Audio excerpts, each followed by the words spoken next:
আমরা জেনেছি ইতিহাসে আছে সাহাবায়ে কেরামদের সঙ্গে রোমকদের লড়াই হতেছে, রোমক সৈন্যরা যুদ্ধে জিততে পারতেছে না কিছুতেই। এরপরে তারা গোয়েন্দা বিভাগের লোক পাঠায় দিল, এদের সঙ্গে জিততে পারি না কেন, একটু খুঁজে দেখে আসো রাত্রে এরা করেটা কি। গোয়েন্দা বিভাগের লোক সারা রাত ঘুরে ঘুরে তারপরে এসে রিপোর্ট করলো। এরপরে এসে তাদের প্রধানের কাছে রিপোর্ট করলো, আমরা যে যার কাছে গিয়েছিলাম দেখে এলাম হুম হুম বিল্লাইলে রহবানুন ওয়া বিন্নাহারে ফুরসানুন, আমরা দেখে এলাম যাদেরকে দিনের বেলায় প্রচন্ড শক্তিশালী বীর যোদ্ধা রূপে যাকে যুদ্ধ করতে দেখেছি ময়দানে, রাতের বেলায় দেখলাম গিয়া একেবারে নিতান্ত ফকিরের মতো কেউ তো সেজদায় পড়ে কাঁদতেছে, কেউ আবার তেলাওয়াত করতেছে, চোখ দিয়া পানি পড়তেছে, আবার কেউ নামাজ পড়তেছে, আবার কেউ হাত তুলে রেখেছে তাদের প্রভুর দরবারে, চোখের পানিতে তাদের চোখ বুক ভেসে যেতেছে। সারাটা রাত তেলাওয়াত আর সেজদা আর নামাজের মধ্যে তারা এভাবে কাটিয়ে দিয়েছে। সেনাপতি এই রিপোর্ট শোনার পরে বললেন, ও গোয়েন্দা বিভাগের লোকেরা, আমার রোমক সৈন্যরা শোনো, যে জাতির নৈতিক মান এত উচ্চে, ওই জাতির সঙ্গে যুদ্ধ করা মানে আমাদের আত্মহত্যা করার শামিল। এদের সাথে কিছুতেই আমাদের পক্ষে পারা সম্ভব না। হ্যাঁ, এদের সাথে পারা যাবে যদি এই সম্পর্ক নষ্ট করে দেওয়া যায়। আল্লাহর সাথে তাদের এই গভীর সম্পর্ক যেটা আছে, এই সম্পর্ক নষ্ট করে দিতে হবে, তাহলেই কেবলমাত্র সম্ভব হবে। এদের নৈতিক চরিত্র ধ্বংস করার জন্য প্রচেষ্টা চালাও, তাহলে হয়তো আমরা কামিয়াব হতে পারব। আমার বন্ধুগণ, এই জন্য গভীর রাত্রে যারা ইমানদার ব্যক্তি তাদের জন্য গভীর রাত্রে জাগার একটা ব্যবস্থা আল্লাহ পাক বলেছেন। ইমানদার ব্যক্তিদের জন্য এটা হলো 2 নম্বরের বৈশিষ্ট্য। সাহাবায়ে কেরাম জিজ্ঞেস করতেন, হে রাসূল, হযরত আয়েশা জিজ্ঞেস করে, হে রাসূল, আপনি এত কাঁদেন কেন, এত ইবাদত করেন, এত রাত জাগেন? হযরত আয়েশা বলেছেন, আল্লাহ নবী দাঁড়িয়ে দাঁড়িয়ে তেলাওয়াত করতে করতে, দাঁড়িয়ে দাঁড়িয়ে নামাজ পড়তে পড়তে পাও মোবারক, কদম মোবারক এমন ভাবে ফুলে যেত, সকাল বেলায় জুতার মধ্যে পাও ঢুকতো না। সুবহানাল্লাহ। এইভাবে রাসূল পাক কষ্ট করতেন। জিজ্ঞাসা করতে, এত ইবাদত কেন করেন? আপনার তো আগের পিছের সমস্ত গুনাহ আল্লাহ মাফ করেছেন, কোন গুনাহ আপনার নাই, তবু আল্লাহ বলে দিয়েছেন নবী আপনার আগের পিছের সব মাফ, তারপরেও এত কাঁদেন কেন? আল্লাহর নবী বলেছেন, ও সাহাবীরা, আমার স্ত্রীরা শোনো, আমি কি আমার বান্দার, আমি আমার আল্লাহর শুকরগুজারকারী বান্দায় কি আমি পরিণত হব না? যে আল্লাহ আমাকে এত নিয়ামত দিয়েছেন, আমি কি সেই আল্লাহর শুকরগুজার হব না? রাসূলুল্লাহ এভাবে কাঁদতেন। সুতরাং প্রত্যেকটি মুসলমানকে রাতের বেলায় আল্লাহর দরবারে হাত তুলে কাঁদতে হবে, মোনাজাত করতে হবে, রব্বুল আলামিন, যে গুনাহ করেছি, আমি যত গুনাহ করেছি, আমাকে তুমি নেয়ামত যা দিয়েছো, এই নেয়ামত তুমি না দিলেও পারতে, তুমি দয়া করে দিয়েছো। এভাবে যদি মানুষ কান্দে, আল্লাহ এই অপরাধ করেছি, অপরাধের কথা যদি স্মরণ করে আর কাঁদতে থাকে, আল্লাহ রব্বুল আলামিনের রহমত তার উপরে তখন পড়তে থাকে। আর এই তাহাজ্জুদ, গভীর রাতের কান্দাকাটি, এই জন্য আল্লাহ পাক বলেন, এর আসল ব্যাপারটা হলো, ইন্না নাশিআতাল লাইলি হিয়া আশাদ্দু ওয়াতআন ওয়া আকওয়ামু কিলা। আসল ব্যাপার হলো এই প্রকৃতপক্ষে রাতের বেলায় যে নামাজটা হয়, শয্যা ত্যাগ করে মানুষ যে নামাজ পড়তে দাঁড়ায়, এতে করে তার আত্মসংযমের ট্রেনিং হয়ে যায়, আল্লাহর সঙ্গে মহব্বত কায়েম হয়ে যায়। ইসলামী আন্দোলনের বিজয়ের জন্য কর্মীদের এটা সবচাইতে বড় ওষুধ। শুধু হরতালের প্রোগ্রাম দিয়া, শুধু মিছিলের প্রোগ্রাম দিয়া ইসলামী আন্দোলন বিজয় কোনো কালে হয় নাই আর হবেও না। এজন্য আন্দোলন যারা করে তাদেরকে গভীর রাত্রে উঠতে হয়, নফল রোজা রাখতে হয়, আর গভীর রাত্রে তেলাওয়াত করতে হয়, কাঁদতে হয় আল্লাহর কাছে, তা না হলে আন্দোলনের বিজয় হওয়া সম্ভব নয়। আমার বন্ধুগণ, হে চাদর আচ্ছাদিত ব্যক্তি, রাত্রিকালে সালাতে দণ্ডায়মান থাকো, কিন্তু কম, সারা রাত জাগার দরকার নেই। একটা অংশ জাগো, যখন তুমি আমার জন্য কাঁদবে, আমার জন্য সেজদায় পড়ে থাকবে। রাসূল পাক সাল্লাল্লাহু আলাইহি সাল্লাম তাহাজ্জুদের নামাজে সিজদায় পড়ে থাকতেন, রাতে ঘন্টার পর ঘন্টা চলে যেতেছে। হযরত আয়েশা বলেন, আমি মনে করতাম সিজদায় এমন ভাবে রাসূল পড়েছেন আর ওঠেন না, আমার মনে হতো হুজুর বুঝি ইন্তেকাল করে গেছেন। আমি রাসূলের পায়ের আঙ্গুল ধরে আস্তে করে চাপ দিতাম, হুজুর তাতে একটু ব্যথা পেয়ে আঙ্গুল নাড়া দিতেন। তখন আমি মনে করতাম আল্লাহর নবী বিদায় হন নাই, বেঁচে আছেন। আবার কখনো দাঁড়িয়ে দাঁড়িয়ে নামাজের ভিতরে তেলাওয়াত করতে করতে রাত শেষ হয়ে যেত। আমার মনে হতো এই দাঁড়ানো থেকে হুজুর বুঝি আর রুকুতে যাবেন না। আবার যখন রুকুতে যেতেন মনে হতো এই রুকু থেকে আর বুঝি সেজদায় যাবেন না। আবার যখন সেজদায় যেতেন মনে হতো এই সেজদা থেকে রাসূল বুঝি আর উঠবেন না। সুবহানাল্লাহ বিহামদিহি। রাতকে একটা পর্দা লাগিয়ে দিয়েছেন, রাতের পর্দা। যেহেতু প্রেম ভালোবাসা ঢোল পিটায় করা যায় না। ঢোল পিটায় প্রেম করা যায়? যায় না। মানুষকে দেখায় দেখায় প্রেম ভালোবাসা করা যায় না। এটা হলো দুনিয়ার রীতিনীতি। দুনিয়ায় যেটা মানুষেরা করে, আসল সবচাইতে বড় ভালোবাসার পাত্র হলেন আল্লাহ, মাসুক হলেন আল্লাহ, আশেক হলো মানুষ। আশেক এবং মাসুকের ভিতরে প্রেম বিনিময় হবে, ভালোবাসার আদান প্রদান হবে, কথোপকথন হবে। এজন্য দিনের কোলাহলপূর্ণ অবস্থায় তা হয় না বলে রব্বুল আলামিন বলেন, আমি তোমাদের জন্য রাতকে একটা আচ্ছাদন, একটা পর্দা বানায় দিস। এই রাতের পর্দার ভিতরে থেকে আমারে ডাকো, আমাকে আমার কাছে তুমি আমাকে ডাকো, একটা লম্বা সময় নিয়ে আমাকে বলতে থাকো, আমাকে ডাকতে থাকো। আল্লাহ পাক তার নবীকে বলেছেন, ইয়া আইয়ুহাল মুসাম্মিলু কুমিল লাইলা ইল্লা কালিলা। সারা রাত ঘুমায় না, রাতের একটা অংশ মাত্র তারা ঘুমায়। সারা রাত ঘুমায় না, একটা অংশ তারা ঘুমায়, আর বাকি অংশটুকু শেষ রাত্রে তারা ওঠে আর আমার দরবারে তারা কান্দে, মাপ চায় আর কাঁদতে থাকে, চোখের পানি ফেলতে থাকে। আল্লাহ রাব্বুল আলামিন শেষ রাত্রে প্রথম আকাশে আসেন। হাদিস শরীফে এসেছে, প্রথম আকাশে আল্লাহ রাব্বুল আলামিন এসে দুনিয়ার মানুষকে ডাকেন, কে আছো? গুনাহ করে জীবন বোঝাই করে ফেলেছো, নাফরমানি করেছো, গুনাহ করেছো, অথবা বিপদে পড়েছো, ঋণগ্রস্ত হয়ে পড়েছো, অসুবিধায় পড়েছো, মামলা মোকদ্দমায় পড়েছো, আমার কাছে মাপ চাও, আমার কাছে সাহায্য চাও। এই সময় যে সমস্ত বান্দারা আরামের ঘুমকে হারাম করে আল্লাহর দরবারে কাঁদতে থাকে, তাহাজ্জুদের নামাজ আদায় করে যখন হাত তুলে কাঁদে, আল্লাহ পাক তখন এই দৃশ্য দেখে ফেরেশতাদের বলেন, ও আমার ফেরেশতারা, আমার ওই বান্দাগুলি কাঁদে কেন? সমস্ত মানুষ যখন ঘুমানো, এই বান্দাগুলি কান্দে কেন বলো? ফেরেশতারা বলে, আল্লাহ তুমি তো ভালো করে জানো। ফেরেশতারা বলে, আল্লাহ পাক বলবেন, তবুও তোমাদের মুখ থেকে শুনতে চাই। ফেরেশতারা তখন বলবে, রব্বুল আলামিন তোমার বান্দা গুনাহ করেছে, জাহান্নামের ভয়তে তোমার কাছে কাঁদতেছে, তোমার ভয়তে কান্দে, জাহান্নামের ভয়তে কান্দে। আল্লাহ জিজ্ঞেস করেন, ফেরেশতারা ওরা যে আমার ভয়তে কান্দে, ওরা কি আমারে দেখছে নাকি? ফেরেশতারা বলেন, না খোদা তোমারে দেখে নাই। আল্লাহ পাক বলেন, ওরা আমার যে জাহান্নামের ভয়তে কাঁদে, ওই জাহান্নাম তারা দেখেছে নাকি? ফেরেশতারা বলে, না আল্লাহ তোমার জাহান্নাম ওরা দেখে নাই, তোমার বেহেশত কিছুই দেখে নাই।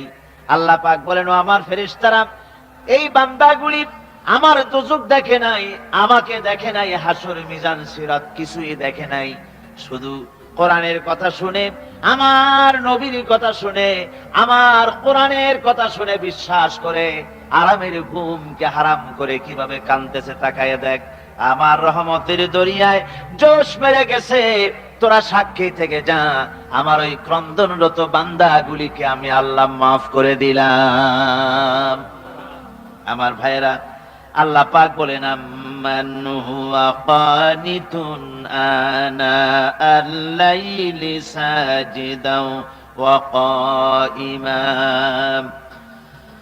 আল্লাহ রাব্বুল আলামিন বলেন, সিজদার ভিতরে আর দাঁড়ানোর ভিতরে আমার এই বান্দাগুলি আখিরাতে আমার সঙ্গে দেখা করা লাগবে, এই ভয়তে, জাহান্নামের ভয়তে তারা কান্দে, এভাবে কাঁদতে থাকে। আর আল্লাহ পাক ওই সময় তাদের গুনাহ মাফ করতে থাকেন।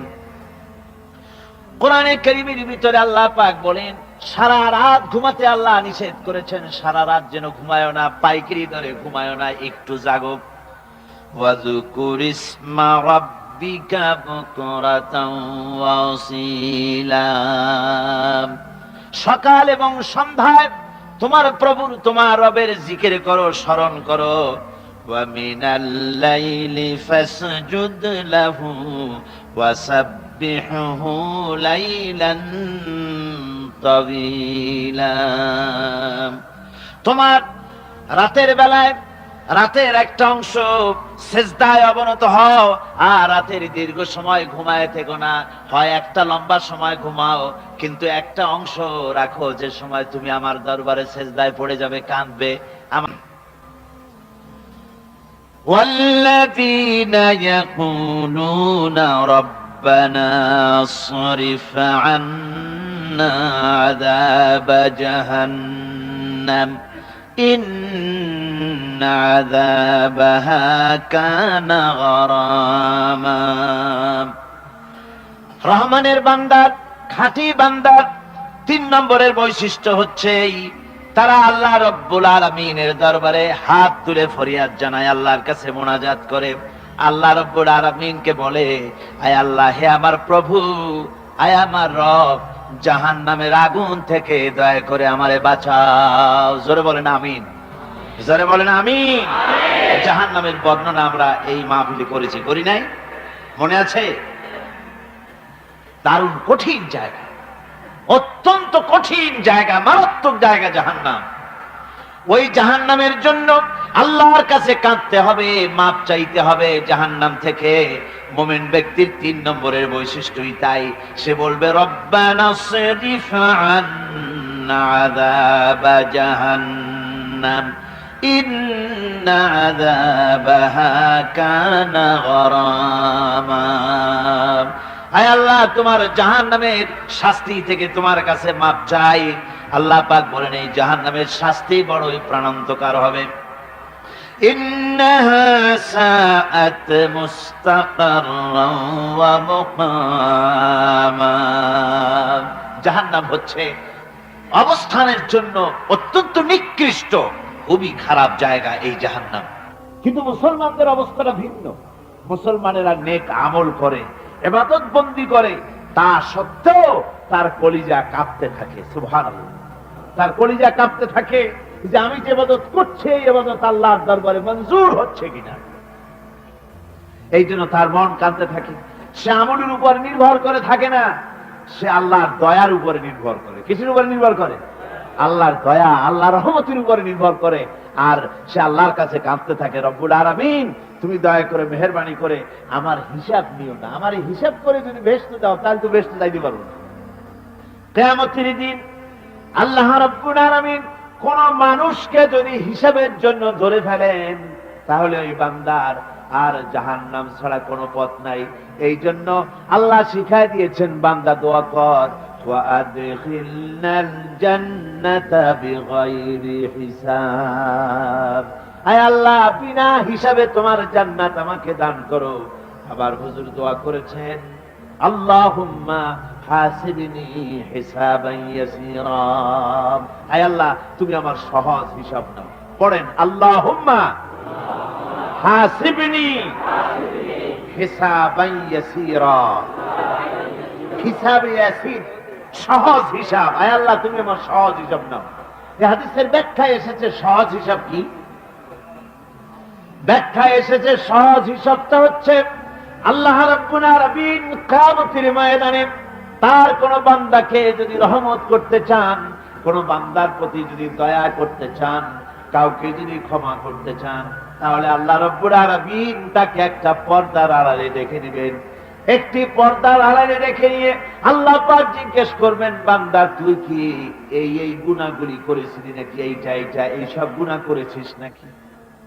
আল্লাহ জিজ্ঞেস করবেন বান্দাকে, অবস্থাটা কেমন হবে চিন্তা করেন, বান্দা এইগুলি করেছিস নাকি? বান্দা ভয়তে থরথর করে কাঁপতে থাকবে, কলিজা ভয়তে কাঁপতে থাকবে, অস্থির হয়ে যাবে। সে স্বীকার করবে রব্বুল আলামিন তুমি যা বলেছো আমি এ সব অন্যায় আমার দ্বারা হয়েছে, আমি বুঝতে পারি নাই, আমাকে মাফ করে দাও। রব্বুল আলামিন বান্দাকে বলবেন, যা বান্দা, আমি তোকে মাফ করে দিলাম, আমার জান্নাতে চলে যা। সুবহানাল্লাহ বিহামদিহি, সুবহানাল্লাহ বিহামদিহি।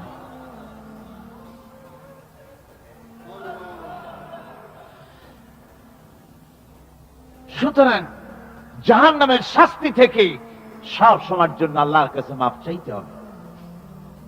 والذين إذا أنفقوا لم يسرفوا ولم يقتروا وكان بين ذلك قواما। রহমানের প্রকৃত খাঁটি বান্দা তারা যারা নাকি যখন খরচ করে, খরচের সময় বেহুদা খরচ করে না, আবার খরচের ভিতরে কার্পণ্যতাও তারা করে না। ওয়াকানা বাইনা যালিকা কাওয়ামা, এই দুইয়ের মাঝে তারা ভারসাম্য রক্ষা করে, মধ্যম নীতি অবলম্বন করে চলে। তার মানে হলো, আবার অর্থ পূজারী ব্যক্তির মতো কার্পণ্যতাও তারা করে না, দুইয়ের মাঝে তারা ভারসাম্য রক্ষা করে। এক শ্রেণীর লোক আছে মাল শুধু জমায়, খরচ টরচ করে না। কোরআন শরীফে বলা হয়েছে, আল্লাযী জামা মালান ওয়া আদ্দাদা, মাল জমা করে আর গুনতে থাকে, মাঝে মধ্যে আবার টেলিফোন করে, হ্যালো সোনালী ব্যাংকের ম্যানেজার সাহেব নাকি? বলে হ্যাঁ, দেখুন তো আমার আমলনামাটায় কত আছে এখন। হিসাব টিসাব করে আর তাড়াতাড়ি, এখন তো আর আমলনামা দেখতে সময় লাগে না, তাড়াতাড়ি দেখা যায়। আগে যেমন ব্যাংকে গিয়ে যদি জানতে কেউ চাইতো যে আমার ডেবিট কত, ক্রেডিট কত, ব্যালেন্স কত ইত্যাদি জানতে চাইলে তাকে একেবারে সেই লেজার খোলা লাগে, বিরাট বিরাট বই, বড় বড় কিতাব যা গরুর গাড়ি দিয়ে টানা লাগে, এত বিশাল বিশাল বই ছিল। এখন সেগুলি সংক্ষিপ্ত হয়ে একেবারে কম্পিউটারের মধ্যে ঢুকানো হয়েছে। কম্পিউটারের ভেতরে রয়েছে একটা ছোট্ট যন্ত্র যার নাম হলো মাইক্রোচিপস, একেবারে এতটুকু ছোট্ট মাইক্রোচিপস। এই মাইক্রোচিপস এর ভেতরে হাজার হাজার ক্লায়েন্টসদের ডেবিট, ক্রেডিট, তাদের ট্রানজাকশন, তাদের ব্যালেন্স সবকিছু রয়ে গেছে। আপনি যখনই জিজ্ঞেস করবেন, সে বাটন একটা দাবালো আর সাথে সাথে স্ক্রিনে এসে গেল, আপনার নাম কি, বাপের নাম কি, দাদার নাম কি, কত টাকা জমা করছিলেন, কোন কোন তারিখে উঠাইছেন, আছে কত, নিছেন কত, 14 গোষ্ঠীর ইতিহাস একটা চাপে চলে আসে। এই কোরআন আল্লাহ পাক নাজিল করেছেন তাবিজ, তদবির, ঝাড়ফুঁকের জন্য নয়। কোরআন নাজিল করেছেন মানুষের ভাগ্যকে সুপ্রসন্ন করার জন্য। কোরআন হচ্ছে সেই মহান আল্লাহ পাকের, যিনি আকাশের মালিক, জমিনের মালিক, গোটা সৃষ্টি জগতের, কুল কায়নাতের মালিক। কে তিনি বলুন তো? আল্লাহ পাক। তিনি কোরআন নাজিল করেছেন এবং এই কোরআন শুধুমাত্র মুসলমানদের জন্য নয়, যেই যুগে নাজিল হয়েছে সেই যুগের মানুষের জন্য নয়। কোরআন এসেছে কিয়ামত পর্যন্ত, পৃথিবীতে যত মানুষ এসেছে, আসবে, সকলের জন্য আল্লাহ পাক এই কোরআন নাজিল করেছে। এই জন্য আজকের মাহফিলে যত অমুসলিম হিন্দু ভাইয়েরা এসেছেন, অমুসলিম তো শুধু হিন্দু না, হিন্দু, বৌদ্ধ, মুসলমান বাদে আর যারা এসেছেন, আমরা কোরআনে কারিমের মাহফিল থেকে তাদেরকে ওয়েলকাম করছি, স্বাগতম জানাচ্ছি। কারণ কোরআন শুধু আমাদের নয়, কোরআন বিশ্ববাসীর। যারা বক্তব্য রেখেছেন, যারা আয়োজনে ছিলেন, তাদের মধ্যে অনেকেই আজ আর আমাদের মধ্যে বেঁচে নাই, এবং যারা শুনতে এসেছিলেন তাদেরও অনেকেই আজ পৃথিবীর উপরে নাই, তারা মাটির নিচে আশ্রয় গ্রহণ করেছেন। আমরা দোয়া করি বিভিন্ন ভাবে সিলেট আঞ্জুমানে খেদমতে কোরআনের সাথে যারা জড়িত ছিলেন, টাকা দিয়ে, পরামর্শ দিয়ে, বুদ্ধি দিয়ে, নানান রকমের, যিনি যেভাবেই সহযোগিতা করেছিলেন, তার মধ্য থেকে যে সব ভাই বোনেরা আজ বেঁচে নাই, আল্লাহ পাক তাদের কবরগুলিকে কোরআনে পাকের নূর দিয়ে আল্লাহ পাক মুনাওয়ার করে দিন। তাদের জিন্দেগীর সমস্ত গুনাহ খাতাকে আল্লাহ পাক মাফ করে দিন, তাদের জীবনের সাইয়াত গুলি আল্লাহ পাক হাসানাত দিয়ে বদলায় দিন। বন্ধুগণ,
মহান আল্লাহ সুবহানাহু ওয়া তাআলার দরবারে লাখো কোটি শুকর আদায় করি, যে মহান আল্লাহ তাবারক ওয়া তাআলা সিলেট আঞ্জুমানে খিদমতে কোরআন কর্তৃক আয়োজিত তাদের বার্ষিক কোরআনুল কারীম মাহফিলে, তাফসীরুল কোরআন মাহফিলে আমাদেরকে হাজির হওয়ার তৌফিক এনায়েত করেছেন। সেই মনিবের দরবারে নত শিরে শুকরিয়া আদায় করছি। সকলে পড়ছি আলহামদুলিল্লাহ। রব্বানা লাকাল হামদ হামদান কাসীরান তাইয়িবান মুবারাকান ফীহি ইয়া রাব্বি লাকাল হামদু কামা ইয়ানবাগি লিজালালি ওয়াজহি